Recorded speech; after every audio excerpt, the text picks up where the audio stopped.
이 세상 가장 아름다운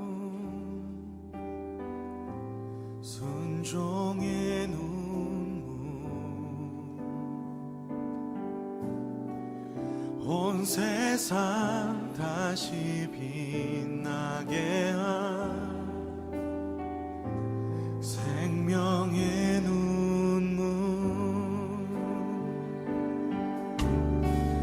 그가 이 땅에 오신 이유 죽어야 살게 되고 져야만 승리하는 놀랍고 영원한 신비, 지으신 그대로 회복시킨 우리의 창조주 그리스도, 십자가의 길로 아버지 뜻 이루셨네. 그가 이 땅에 오신 이유, 이제 우리에게 맡겨진 그 소망, 그 사랑, 그 생명, 아름답고 눈부신 십자가의 길, 우리가 이 땅에 살아가 이유. 할렐루야. 한 주간 평안하셨습니까? 오늘은 우리 예수님께서 십자가에 죽으시고 부활하신 부활주일입니다. 그 예수님의 부활하심을 송축하고 또 기뻐하는 귀한 주일이니만큼 하나님의 말씀으로 또 우리가 찬양으로 그 부활의 기쁨에 동참하는 저 여러분이 되시기를 주님의 이름으로 축복합니다. 우리 이 시간 먼저 주님 앞에 신앙 고백 드리도록 하겠습니다. 전능하사 천지를 만드신 하나님 아버지를 내가 믿사오며 그 외아들 우리 주 예수 그리스도를 믿사오니 이는 성령으로 잉태하사 동정녀 마리아에게 나시고 본디오 빌라도에게 고난을 받으사 십자가에 못 박혀 죽으시고 장사한 지 사흘 만에 죽은 자 가운데서 다시 살아나시며 하늘에 오르사 전능하신 하나님 우편에 앉아 계시다가 저리로서 산자와 죽은 자를 심판하러 오시리라. 성령을 믿사오며 거룩한 공예와 성도가 서로 교통하는 것과 죄를 사하여 주시는 것과 몸이 다시 사는 것과 영원히 사는 것을 믿사옵나이다. 아멘. 우리 시간 찬양 드리도록 합니다. 찬송가 160장 무덤에 머물러.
예수의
기도합니다. 생명의 근원 되시는 하나님 아버지, 사망 권세를 이기시고 승리자로 부활하신 예수 그리스도 존귀하신 주님의 이름을 찬양합니다. 오늘 시간 부활의 기쁨으로 감사하며 예배드리기를 원합니다. 부활의 능력을 경험하는 복된 시간이 되도록 축복하여 주시고 주님 앞에 바로 설 수 있는 믿음을 다짐하는 귀한 시간이 되게 하옵소서. 부활의 깊은 소식이 온 땅 가득하기를 원합니다. 이 시간 주를 그리스도라 고백하는 모든 성도들에게 영생의 소망으로 채워주시고 믿음으로 승리하는 삶을 살 수 있도록 도와주옵소서. 무엇보다 우리가 부활의 사랑을 세상에 널리 전하는 믿음의 군사가 되어 더욱 하나님께 영광 돌리기에 부족함이 없도록 은혜를 더하여 주옵소서. 소망이 되시는 주님, 분주하게 살아온 지난 한 주간 동안 주님의 은혜를 망각한 채 살아왔음을 고백합니다. 세상의 허탄한 것을 의지하며 우리 생각대로 교만하게 살아온 저희들 주님의 은혜와 사랑으로 용서하여 주옵소서. 저희들을 불쌍히 여겨주셔서 허물과 제약에서 벗어나 주님이 주시는 참된 평안과 기쁨이 넘치는 삶으로 인도하여 주옵소서. 예배드리는 가운데 주님의 사랑을 뜨겁게 체험하게 하시어 이웃의 상처와 아픔을 살필 수 있는 마음과 생각으로 채워 주옵소서. 사랑이 넘치시는 주님, 주님을 향한 믿음의 첫 열정과 순수함을 지켜주시기를 간절히 원합니다. 이 시간 우리의 마음이 온전히 주님께 집중하여 세상적인 것들과 일상적인 것들을 내려놓고 오직 구원의 주님만을 바라보게 하옵소서. 주님의 십자가를 통해 우리 자신을 되돌아보며 영적 성숙에 이르는 길로 나아가게 하옵소서. 십자가 앞으로 겸손히 되돌아올 때에 저희들에게 강한 믿음과 성령의 능력을 허락하여 주옵소서. 우리가 늘 주님의 십자가를 자랑하며 주님의 향기를 나타내므로 우리의 삶이 곤고한 가운데서도 세임을 받아 주님의 일에 헌신하게 하옵소서. 오늘 부활의 메시지를 들고선 주의 종을 성령의 권으로 붙잡아 주셔서 선포하는 말씀이 듣는 이들의 연약함을 만지게 하시고 성령님께서 말씀 가운데 역사해 주시어 그 말씀 붙들고 한 주간 살아가는 큰 능력이 되게 하옵소서. 오늘도 소망 없이 쓰러져가는 사람들과 시험에 빠지고 유혹에 넘어진 사람들 위해 기도드립니다. 선포드린 말씀으로 지친 영혼들이 위로를 받아 평강과 기쁨을 누릴 수 있도록 인도하여 주옵소서. 그래야 주님을 만나는 기쁨으로 날마다 주님을 시인하고 고백하면서 성령 충만의 은혜를 경험하며 살아가게 하옵소서. 죽음 권세를 이기시고 부활하신 우리 주 예수 그리스도 이름 받들어 기도드리옵나이다. 아멘. 오늘 하나님의 말씀은 요한복음 20장 24절에서 29절까지의 말씀입니다. 신약성경 184페이지입니다. 제가 봉독하도록 하겠습니다. 12제자 중에 하나로서 디두모라 불리는 도마는 예수께서 오셨을 때에 함께 있지 아니한 자라. 다른 제자들이 그에게 이르되 우리가 주를 보았노라 하니 도마가 이르되 내가 그의 손에 못자국을 보며 내 손가락을 그 못자국에 넣으며 내 손을 그 옆구리에 넣어보지 않고는 믿지 아니하겠노라 하니라. 여드레를 지나서 제자들이 다시 집안에 있을 때에 도마도 함께 있고 문들이 닫혔는데 예수께서 오사 가운데 서서 이르시되 너희에게 평강이 있을지어다 하시고 도마에게 이르시되 내 손가락을 내밀어 내 손을 보고 내 손을 내밀어 내 옆구리에 넣어보라. 그리하여 믿음이 없는 자가 되지 말고 믿는 자가 되라. 도마가 대답하여 이르되 나의 주님이시오 나의 하나님이시니이다. 예수께서 이르시되 너는 나를 본 고로 믿느냐? 보지 못하고 믿는 자들은 복되도다 하시니라. 아멘.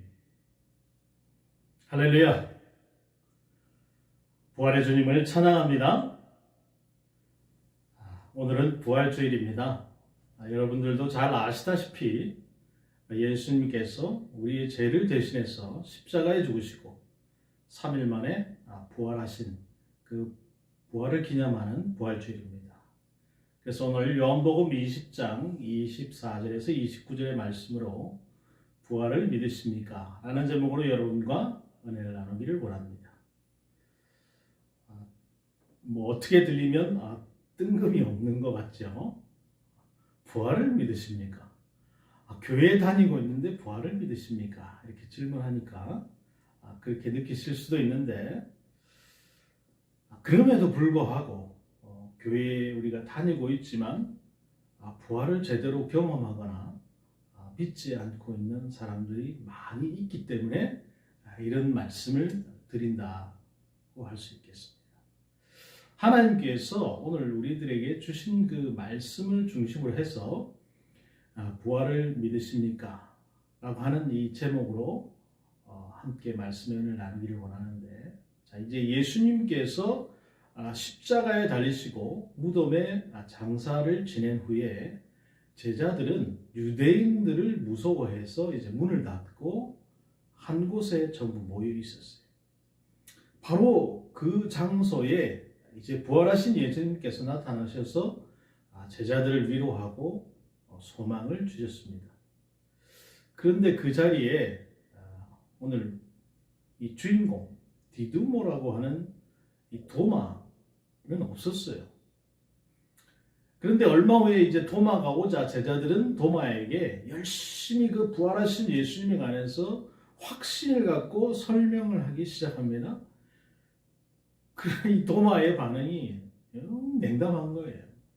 내가 그 손의 못자국을 보면 내 손가락을 그 못자국에 넣으면 내 손 그 옆구리에 넣어보지 않고는 내가 절대로 믿지 않겠다.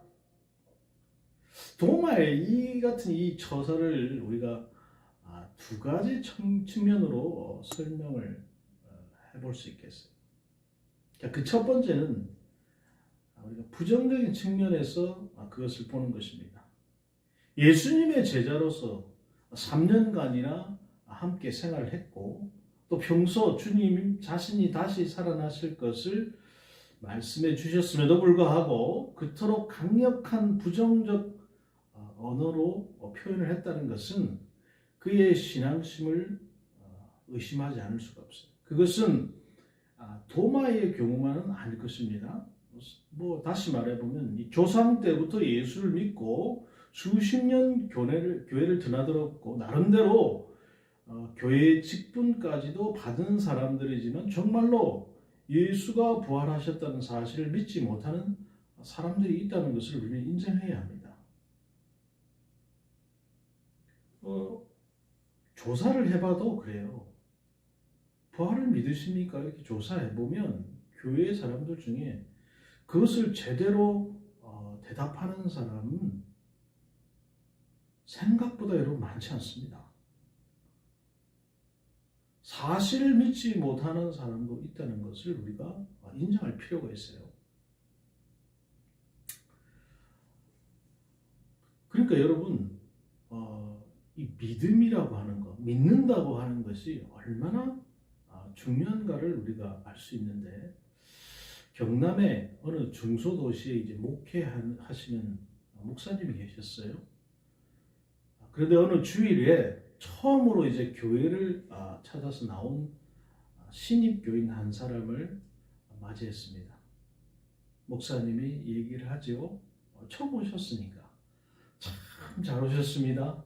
앞으로 교회에 계속해서 교회 출석 잘 하시고 예수 잘 믿으시면 세례도 주고 집사도 드리겠습니다.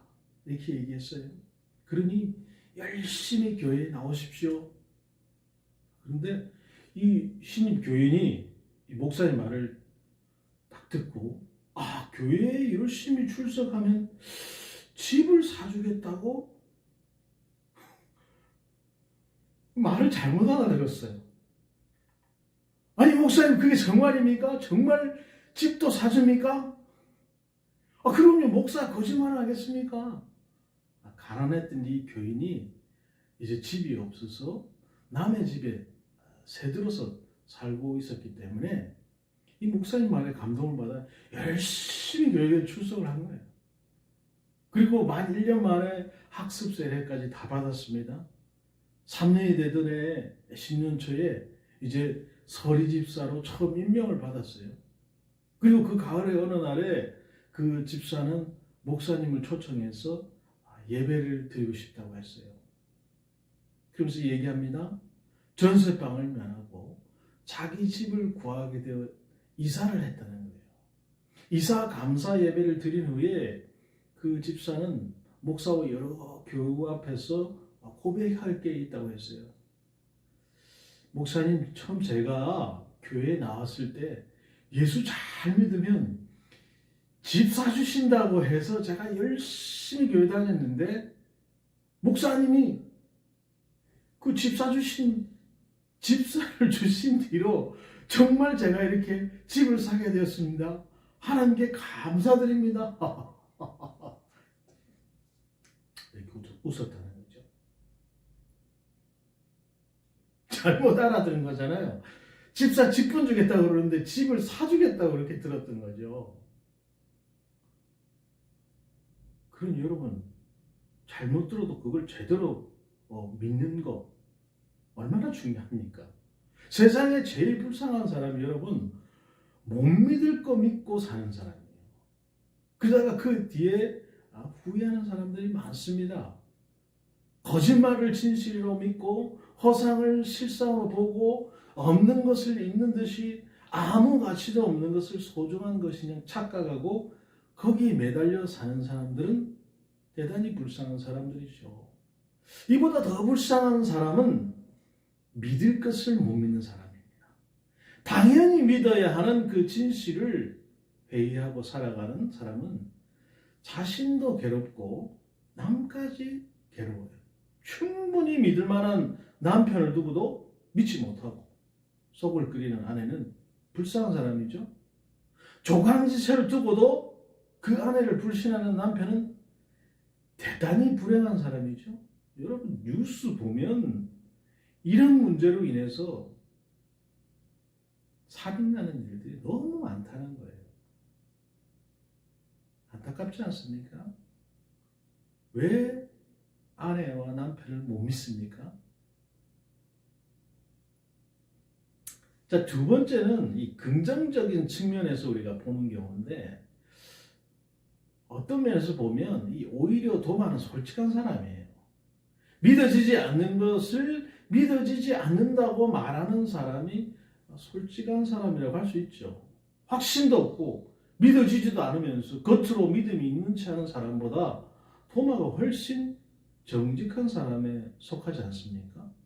바로 그런 그 도마의 솔직한 성격을 주님이 인정하셨기 때문에 우리가 26절을 보면 8일 후에 도마에게 나타나서 자신을 보여주시면서 확신의 기회를 주셨던 것 같아요.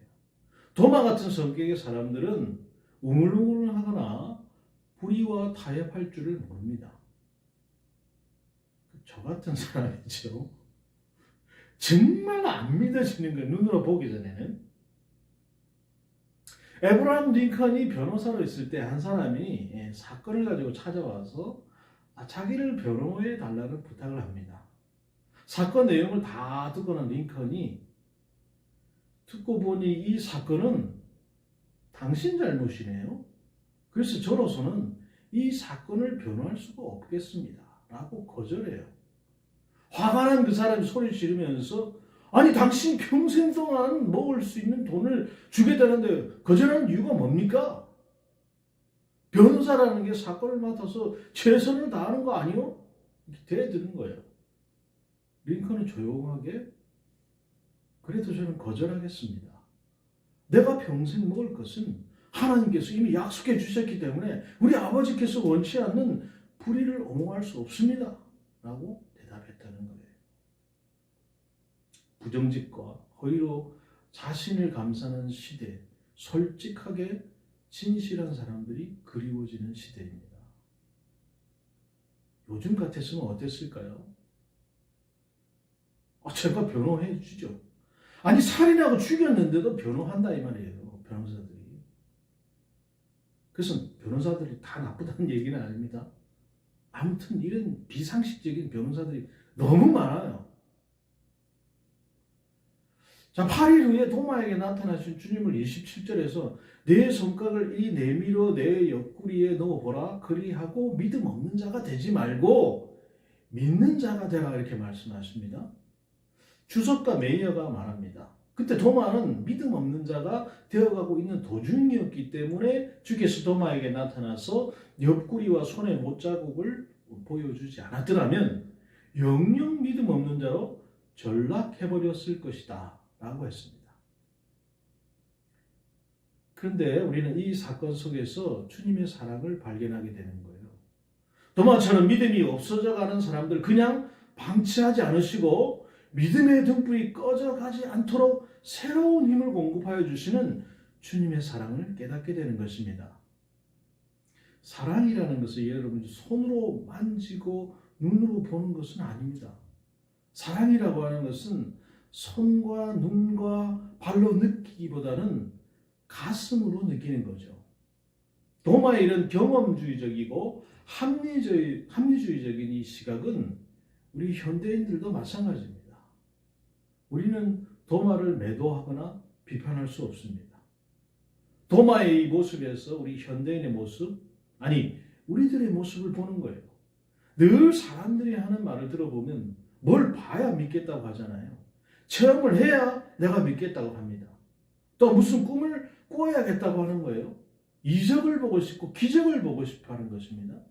오늘의 교회와 신학은 모두가 이 합리주의 사상에 기초하고 있어요. 그러므로 예수님을 보지 않고 믿는 자가 복되다고 말씀하고 있는 거예요. 보지 않고 믿는 복된 성도들이 다 되시기를 주님의 이름으로 축복합니다. 유명한 성자 여러분 어거스틴 잘 아시죠? 어거스틴이 회개할 때 이런 일화가 있어요. 그가 어머니 모니카의 간곡한 기도와 유명한 그 암브로시오의 설교에 매료돼서 믿겠다고 이제 교회에 들어오기는 했어요. 그러나 그의 수많은 학문과 사상이 단순히 그를 믿게 하지는 않았어요. 그는 의심에 잠겨서 고민의 나날을 보내고 있어요. 어느 날 역시 고민에 쌓인 채 잠을 잡고 꿈을 꾸기 시작합니다. 꿈 중에 그는 고민에 쌓여서 어떤 해변에 우두커니 앉아서 바다를 바라보고 있었어요. 그때 어떤 작은 아이가 나타나서 열심히 해변으로 가서 자기의 그 작은 손으로 바닷물을 이렇게 길어서 달려오더니 모래사장 구멍을 내고 거기다가 물을 갖다가 붓고 있는 거예요. 물론 물이 있을 리가 만무하죠. 왜요? 곧장 모래니까 스며들어서 내려가 버리고 말잖아요. 근데 아이가 다시 달려가서 물을 길어와서 구멍에 또 넣고 또 가서 물을 길어오고 있는 거예요. 그 아이의 하는 행동을 보다 못해서 어거스틴이 물어봅니다. 아이야, 내가 무엇을 지금 하고 있느냐? 아이는 어거스틴을 돌아보지도 않고 그냥 답을 하는 거예요. 나는 바닷물을 전부 내 손으로 길어서 이 구멍에 넣으려고 합니다. 그때 어거스틴이 어이가 없어서 웃으면서 얘야, 그 무슨 어리석은 말이냐. 내가 이 작은 손으로 어떻게 저 바닷물을 다 길른단 말이냐. 또 길른다고 한들 그 물이 어떻게 이 작은 구멍에 다 들어갈 수 있단 말이야. 그래서 그렇게 어리석은 일은 하지 않는 게 좋다. 다 일렀어요. 그렇지만 아이는 그냥 달려갔고 어거스틴을 돌아보지도 않은 채 대답합니다. 제가 어리석게 보이십니까? 그래, 너는 대단히 어리석은 아이잖아. 그 아이가 다시 하는 말이, 그러나 이 세상에 저보다 더 어리석은 자가 또 한 사람이 있습니다. 그가 누군데? 라고 물었어요. 바로 아저씨예요. 그 작은 머리에다 어찌 하나님의 넓은 세계를 다 집어넣으려고 합니까? 이 말을 들은 어거스틴이 깜짝 놀라서 잠에서 깨었어요. 그리고 그의 의심은 구름처럼 날아가 버렸어요. 그는 확고한 신앙을 얻었다는 얘기예요. 여기서 그 유명한 신학의 근간인 하나님의 절대 주권이라고 하는 신학이 확립되었던 것입니다. 오늘 본문에 이 토마가 의심을 한 결과로서 그리스도의 부활을 한 번 더 보았고 놀라운 확증의 말씀을 들었고 도마도 완전히 의심을 풀고 나의 주시며 나의 하나님이시여 라고 신앙 고백을 하게 되는 것을 볼 수 있습니다. 이런 면에서 어떻게 보면 의심은 좋은 것이다 라고 할 수도 있겠죠. 자, 8회를 지나서 제자들이 다시 모였을 때 도마도 함께 있었어요. 바로 그 자리에서 부활하신 예수님께서 다시 나타나십니다. 제자들에게 너희에게 평강이 있을지어다 라고 말씀하시면서 계속해서 도마에게 말씀을 하세요. 내 손가락을 이리 내밀어 내 손을 보고 내 손을 내밀어 내 옆구리에 넣어보라. 그리하고 믿음 없는 자가 되지 말고 믿는 자가 되라. 너는 나를 본고로 믿느냐? 보지 못하고 믿는 자들은 복되도다. 이렇게 말씀하세요. 여러분 키리 부인 잘 아시죠? 어려서부터 철이 들 때까지 어머니의 사랑을 의심하면서 자랐다고 해요. 왜냐하면 단 한 번도 어머니의 이 뽀뽀를 받아보지 못했다고 하는 거예요. 진실로 사랑하는 어머니라면 왜 한 번도 딸에게 뽀뽀를 해주지 않는가? 그것은 사랑을 하지 않기 때문이 아닌가라는 의심을 갖고 있었다는 거예요. 그러나 그 어머니가 딸에게 뽀뽀를 해주지 않은 것은 사랑하지 않기 때문이 아니고 어머니가 일생 동안 결핵을 앓고 있었기 때문에 그 뽀뽀하지 않았다는 사실을 어머니가 결핵으로 죽은 다음에서야 키리분이 알았다는 거예요. 혹여 잘못해서 자기 딸에게 결핵이 옮을까 봐. 근데 키리 부인은 어땠다고요? 그 의심하고 있었다는 거예요. 정말 우리 엄마가 맞나? 나한테 뽀뽀도 한 번 안 해줘? 여러분, 주님의 사랑은 어떤 때는 내 곁에서 멀리 떠나버린 것처럼 나 자신의 고통이나 절망이나 아픔을 전혀 돌봐주지 않으시는 것처럼 느껴질 때가 있습니다. 우리가 소리쳐 불러도 마치 메아리처럼 되돌아올 뿐 주님의 대답이 들리지 않을 때가 있어요. 그러나 주님의 사랑이 내 곁을 떠난 것은 아니라는 거예요. 해이론자요, 비판론자요, 실증론자였던 이 도마를 외면하지 않으시고 그의 믿음이 점점 시들어가고 있을 그때에 예수님께서 나타나세요. 보고 믿는다는 것은 사실주의요, 실증주의적 신앙입니다만 보지 못하면서도 믿는 것은 그야말로 순수한 신앙이죠. 순수한 신앙은 여러분 마음속에서 싹트고 자랄 수 있습니다. 오늘 이 시간에 우리에게도 이 예배를 드리고 있는 여러분들의 마음에 순수한 신앙이 싹트기를 주님의 이름으로 축복합니다. 여러분 레오나르도 다빈치가 최후의 만찬을 그리고 있던 중에 친구와 몹시 싸운 적이 있어요. 그때 마침 예수님의 얼굴을 이제 그리고 있을 때였는데 예수님의 얼굴이 영 그려지지 않는 거예요. 그가 며칠 동안 그림을 중단한 채 명상을 하던 중에 그 원인을 발견합니다. 그것은 사람이 재주 있는 손을 가졌다고 동물과 구별되는 것은 아닌데 사람이 고도로 발달된 두뇌를 가졌다고 해서 가치 있는 것도 아니고 마음속에 하나님이 계시지 않을 때 나는 예술가도 사람다운 사람도 될 수 없다는 사실을 그가 깨닫게 돼요. 그러면서 즉시 그가 친구를 만나서 화해하고 다시 그림을 그리기 시작해서 예수님의 얼굴을 완성했다는 것입니다. 사랑하는 성도 여러분, 보지 않고 믿는 성도들이 다 되시기를 바랍니다. 깨끗하고 순수한 마음으로 주님을 향하여 고백하시길 바라요. 나의 주, 나의 하나님. 잘 살든지 못 살든지 성공하든지 실패하든지 건강하든지 병들든지 사업이 잘 되든지 죽든지 살든지 역사 상황과 조건에 구애 없이 예수 그리스도를 믿는 성도들이 다 되시길 바랍니다. 자, 한편 예수님은 이때 무척 섭섭해 하셨어요. 사랑하는 제자가 자기를 보지 않고서는 믿을 수 없다고 부인했을 때 비록 직접 나타나서 그 의심을 해소시켜 주셨지만 서운한 마음은 금할 수가 없었겠죠. 그래서 내가 진정 너희에게 말하노니 나를 보지 않고 믿는 사람이 복이 있도다 라고 말씀하세요. 이 말의 뜻은 진정한 신앙이라고 하는 것은 내가 경험하기보다는 나보다 더 온전한 이의 경험한 바를 그대로 믿고 나의 삶을 위탁하는 가운데 있다는 것이었어요. 또한 그보다 진실한 믿음을 가졌다는 뜻이기도 합니다. 우리가 눈으로 보고 손으로 만진다고 다 정확한 것은 아니에요.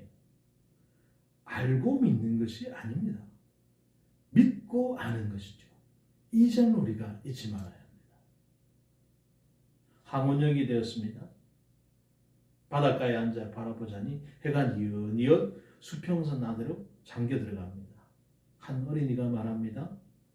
야, 저것 좀 봐. 해가 바닷속으로 들어가네. 다른 어린이가 말을 합니다. 해가 바닷속으로 들어가는 게 아니야, 이 바보야. 지구가 돌아가는 거래.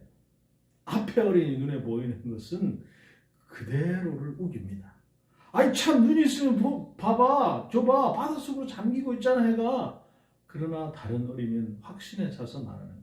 아니 그렇지 않다니까. 우리 아버지가 말씀하셨다니까. 지구가 돌아간다고 말이야. 나는 그것을 믿어. 여러분, 내가 꼭 눈으로 보아야 하고 내가 굳이 손으로 만져보아야 믿을 수 있는 것입니까? 우리는 저 사도들의 증거를 믿음으로 받아들이고 그것을 나의 경험으로 삼을 때에만 믿음의 사람이 되고 그 믿음의 결과로 실상을 알게 되는 것입니다. 생명은 믿음 위에 세워져요. 자식도 믿음도 능력도 다 믿음에 근거합니다. 믿음이 없으면 무능해져요. 믿음이 없으면 불안에 떨게 돼요. 믿음이 없이는 아무것도 되는 일이 없어요. 사실이 사실되는 것은 믿을 때에만 있는 일이에요. 생명이 생명되고 진리가 진리되는 것은 믿음에서 비롯돼요. 불을 보듯이 엄연한 사실도 내가 믿지 않으면 적어도 나에게는 사실일 수 없어요. 그러므로 믿음이라 얼마나 중요한지 모릅니다. 성경에서 계속해서 말씀하고 있지 않습니까? 복음을 증거한다고 말해요. 증거라고 하는 것이 여러분 무엇입니까? 예수께서 사실을 얻고 믿어달라고 여러분 사정합니까? 아니, 증거하는 거잖아요. 무슨 새로운 진리를 발견하는 것도 아니고 어떤 새로운 길을 가라고 이야기하지도 않습니다. 다만 믿으라 이렇게 얘기하십니다. 증거해서 믿게 하라고 하시는 거예요. 부활 사건을 두고도 그 부활 사건이 부활 신앙으로 우리가 발견되어져야 하는 거예요. 부활 신앙에서 부활 사건화가 됩니다. 부활 사건이 성립될 때 비로소 나라고 하는 존재의 부활의 역사가 나타나게 돼요. 그러므로 오늘 성경 말씀은 우리에게 누누이 가르치고 있습니다. 뭐라고요? 믿는 자가 되라. 여러분 생각해 보십시오. 부활하신 예수님께서 제자들 앞에 놓고 부활하신 당신 모습을 엄연하게 보이시면서 굳이 믿어달라고 사정하실 이유가 있습니까? 눈에 뻔히 보이는데 나 좀 믿어줘 이렇게 이야기하실 필요가 있냐 이거예요. 지금 도마에게 굳이 믿어달라고 사정하실 필요가 없지 않습니까? 지금 도마에게 하시는 말씀은 믿는 자가 되라 라고 말씀하시네요. 엄연히 보는 부활 사건 하나를 놓고 간청하시는 것이 아닙니다. 의심 체질이 되지 말고 믿는 체질이 되어라. 믿는 자가 되라고 하시는 말씀입니다. 예수님의 부활 사건에 부딪혀서 마침내 믿는 자가 되고 나면 그 다음부터는 하나님을 믿게 되고 하나님의 믿는 나도 믿게 되고 하나님 능력 안에서 모든 사람을 믿게 된다 그 말씀이죠. 믿는 자가 될 때에 지혜자가 되고 지혜자가 될 때에 능력자가 되는 것입니다. 여러분 스위스의 프로테스탄트 신학자 칼바르트가 그리스도는 우리의 믿음의 대상이 아니라 믿음의 주체다 이렇게 얘기를 했어요. 일리가 있는 말이죠. 부활 사건이 우리에게 믿음을 줍니다. 내가 그를 믿는 것이 아니고 그가 나에게 믿음을 주세요. 그런 거로 믿음은 선물인 거예요. 믿는다는 것은 여러분 기적입니다. 우리가 어떻게 믿음이 생길 수가 있겠어요? 그거 자체가 기적이에요. 여러분 이런 얘기 들어보셨잖아요. 소문난 깡패가 중생에서 예수를 믿게 됩니다. 그리고 많은 사람에게 그 중생의 기적을 설명해요. 하나님의 능력이 이렇게 나타났다. 그래서 누군가 비아냥거려요. 기적이 어디 있냐? 깡패였던 사람이 말합니다. 내가 예수 믿는다는 게 기적 아닙니까? 누군가 반박을 하죠. 그거야 당신이 마음이 고쳐 먹었으니까 새 사람 된 거 아니오. 그러자 그 중생한 사람이 정색을 하고 역설을 하는 거예요. 모르는 소리 마십시오. 누구든 자기 의지로 해보려고 하지 않았습니까? 결코 자기 의지로 믿게 되는 것은 아닙니다. 내가 예수 믿는 것이 아니라 예수님이 나를 믿게 만드신 거예요. 내가 믿음을 가진 것이 아니고 그가 나에게 믿음을 주신 것입니다. 그러니 이것이 기적이 아니고 무엇이겠습니까? 여러분, 그렇습니다. 우리가 교회에 나와 있는 것 자체가 기적이에요. 사랑하는 여러분, 여러분은 믿는 자가 되어야 됩니다. 믿는 자가 되는 기점이 바로 예수님의 부활 사건을 믿는 믿음이에요. 그 믿음에서 우리는 출발해야 하는 거예요. 부활하신 예수님을 믿고 부활의 능력을 믿고 부활케 하신 능력을 믿는 그 순간부터 바로 믿음의 사람이 된다 그 말이죠. 사도행전에 나오는 사람들의 설교와 전도를 캐리그마라고 하는데 그 복음의 중심 메시지는 바로 십자가의 부활입니다. 그러므로 우리 죄를 대속하신 십자가의 사건과 사망권세를 이기신 부활 사건은 기독교의 두 기초가 되는 거예요. 이 두 가지를 확실하게 전달해 주지 않으면 아무리 우리가 구제 사업을 많이 하고 사회 참여를 하고 정치 참여를 잘해도 그것은 교회가 아니고 기독교가 아닌 것입니다. 그런데 오늘날 많은 교회들이 십자가의 구속 사건을 제대로 심어주지 않아요. 제가 지난 시간에 말씀드렸을 것입니다. 교회에 어떻게 나왔는가 물어봤을 때 저 사람이 나를 인정해줬기 때문에 교회에 나왔다는 거예요. 복음의 메시지, 십자가의 구원, 이거를 듣고 교회에 나온 것이 아니라는 거예요.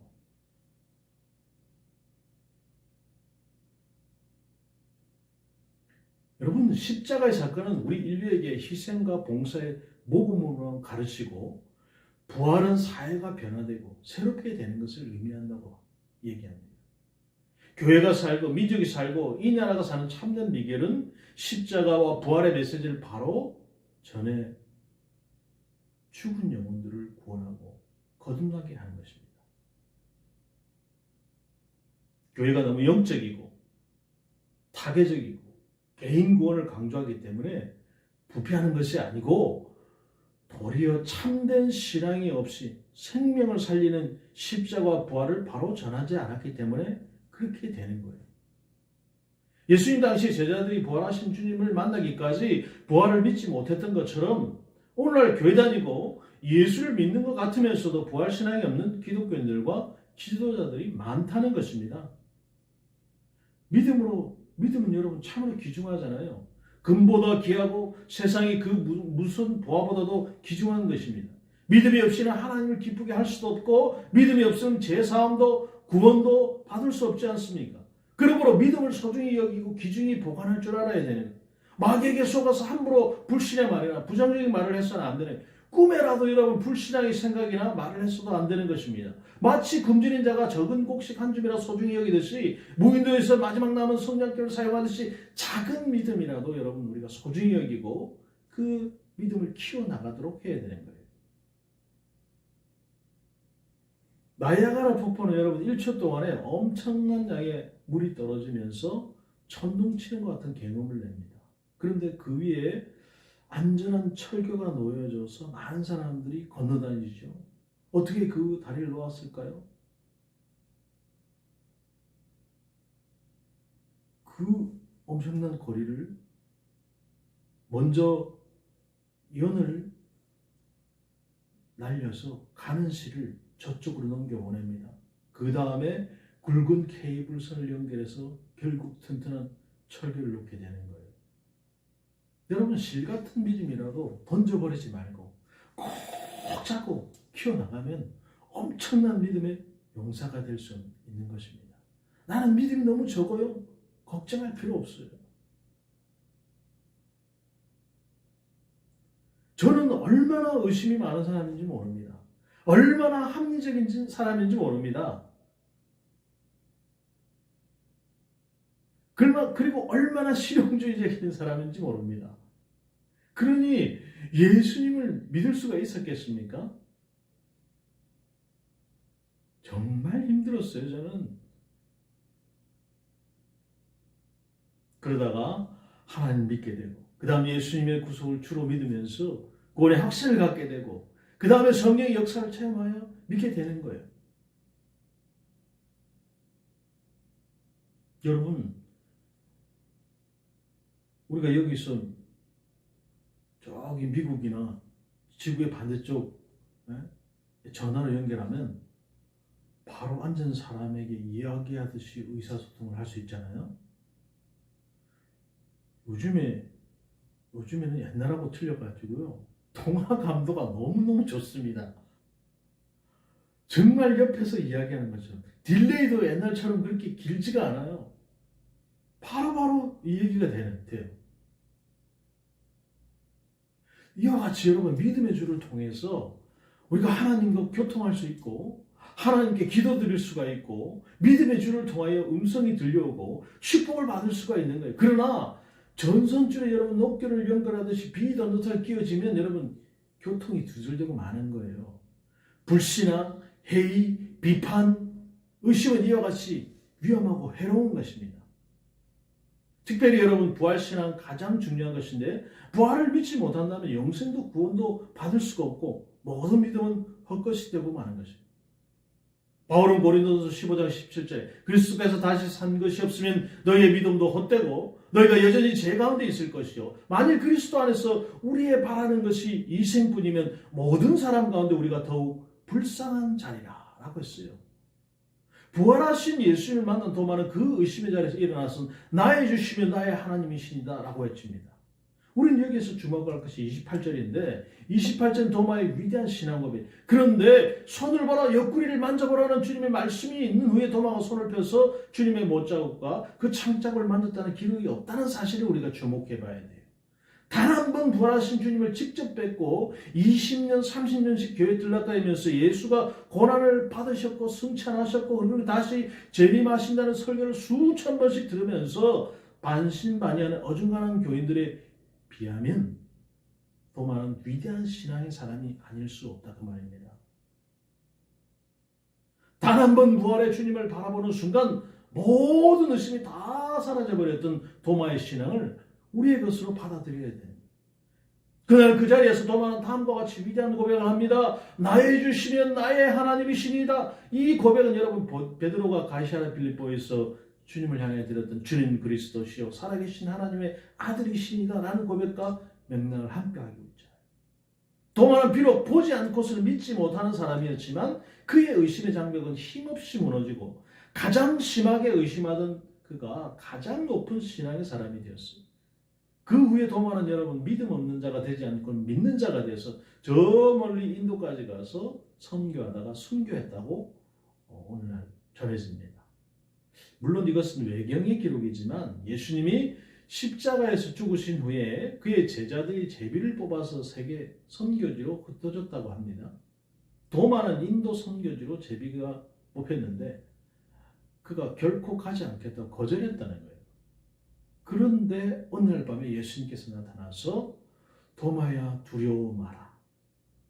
인도로 가서 거기에서 말씀을 전파하라. 나의 은혜가 너와 함께 할 것이다. 라고 하시는 주님의 음성을 들었다는 거예요. 하지만 도마는 주여 당신께서 보내주시는 곳이라면 어디든지 가겠습니다. 그러나 인도만은 제가 가지 않겠습니다. 라고 거절했다는 거죠. 왜냐하면 그 당시 예루살렘에 이따금 인도에서 상인들의 출입이 있었는데 그 상인들 중에 인도의 군다포로스라고 하는 왕의 명령을 받고 예루살렘의 목수를 구하러 온 아바네스가 있었습니다. 그가 시장에서 목수를 구하던 중 그에게 예수님이 나타나서 아바네스에게 당신이 예루살렘의 목수를 구하러 왔는가? 그렇다면 나의 종 중에 도마라고 하는 목수가 있는데 당신에게 팔고 싶소라고 하면서 조금 떨어져 있는 도마를 가리켰다고 합니다. 아바네스 상인은 도마에게 가서 이 사실을 알리기 위해서 예수가 너의 주인인가? 라고 물었어요. 도마는 예 바로 나는 그분의 노예입니다 라고 대답했고 아바네스는 내가 너를 너의 주인 예수로부터 샀다 라고 하면서 도마를 인도 데리고 갔다.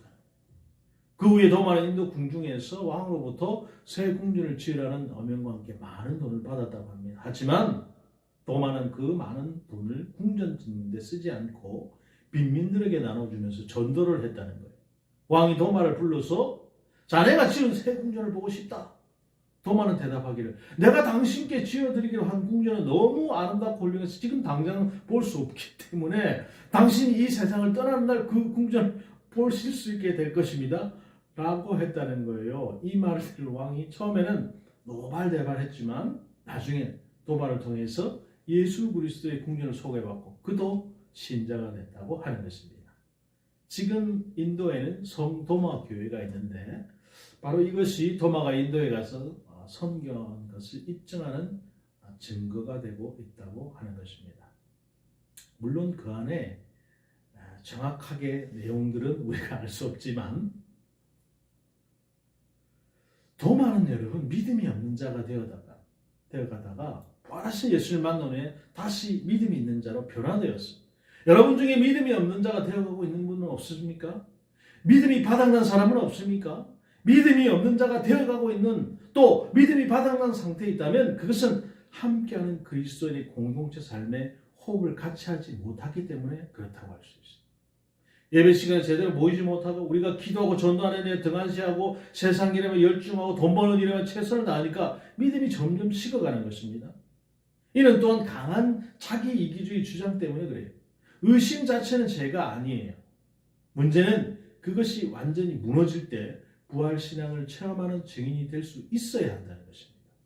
우리도 이런 체험을 하는 부활절이 되기를 진심으로 축복합니다. 말씀을 정리합니다. 어떤 신학자가 유명한 책을 저술해서 출판하게 되었어요. 그리고 그 책은 베스트셀러가 됩니다.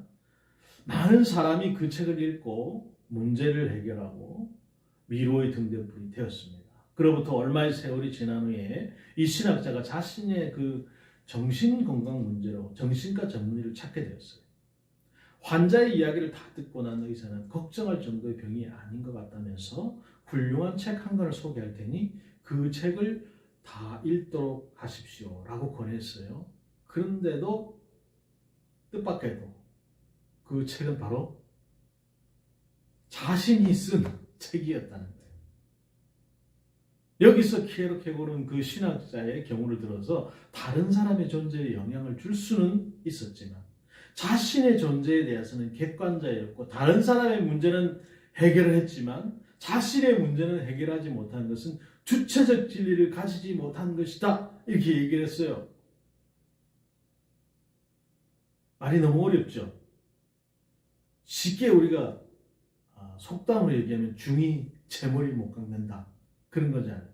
우리 흔히 자기 신념, 자기 확신도 없는 채 톤을 높일 때가 있고 자신도 믿지 못하는 사건이나 문제나 가치에 대해서 허구적일 때가 많습니다. 자, 그렇다면 오늘 우리의 신앙은 여러분 어떠해야 되겠습니까? 우리 주 우리 하나님이어야 하겠습니까? 아니면 나의 주 나의 하나님이어야 하겠습니까? 우리는 가장 절대적인 소유 가치를 표현할 때는 나 이렇게 표현합니다. 가령 여러분 자기 아내를 가리킬 때 우리 아내 이렇게 하지는 않잖아요. 물론 저는 우리 아내 이렇게 얘기할 때도 있습니다. 왜냐하면 이 경상도식 표현이 내 거를 우리라고 표현할 때가 많아요. 경상도 사람들이 우리라고 얘기할 때는 내 거를 얘기하는 것입니다. 여러분 그거 꼭 기억하셔야 돼요. 오해하시면 안 돼요.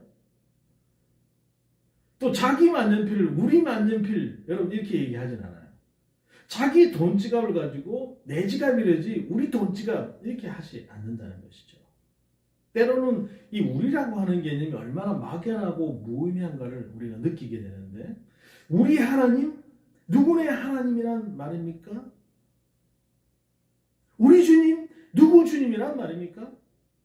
베드로나 도마가 나의 주 나의 하나님으로 고백했던 것 같이 오늘 부활하신 주님을 나의 주 나의 하나님으로 보지 않아도 믿음으로 고백할 수 있는 저와 여러분 또 이 예배를 드리고 있는 우리 모든 여러분 또 우리 예수온의 교회가 되기를 이 부활주일에 부활하신 그 주님의 이름으로 축복합니다.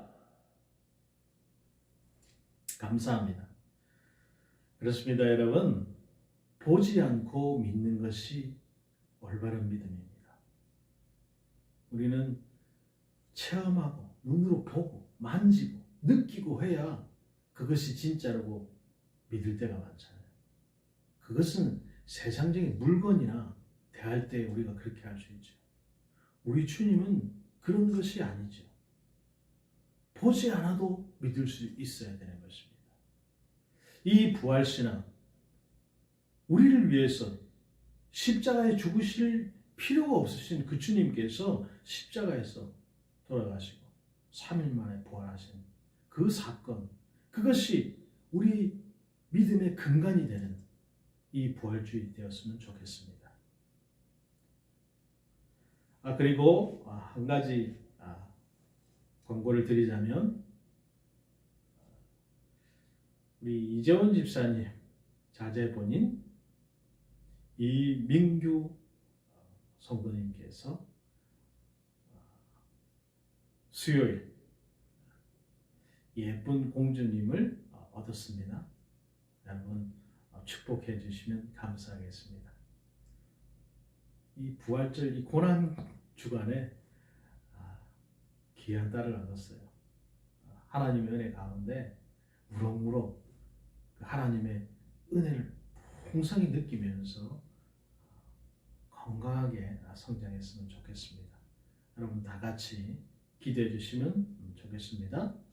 감사드리고요. 우리는 또 다음 주에 영상 예배로 찾아뵙도록 하겠습니다. 부활하신 그 주님을 축복하고 한 주간 주 안에서 승리하시기 바랍니다.